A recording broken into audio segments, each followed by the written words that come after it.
पतिं सुरगुरुं वन्दे जगत्कारणं वन्दे पन्नगभूषणं मृगधरं वन्दे पशूनां पतिं वन्दे सूर्यशशाङ्कवलिनयनं वन्दे मुकुन्दप्रियं वन्दे भक्तजनाश्रयं च वरदं वन्दे शिवं शङ्करम् ॐ मृत्युञ्जयाय रुद्राय नीलकण्ठाय शम्भवे अमृतेशाय शर्वाय महादेवाय ते नमः।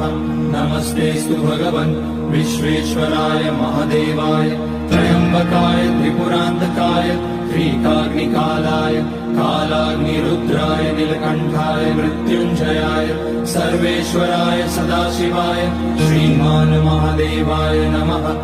ॐ नमः शम्भवाय च मयोभवाय च नमः शङ्कराय च मयस्कराय च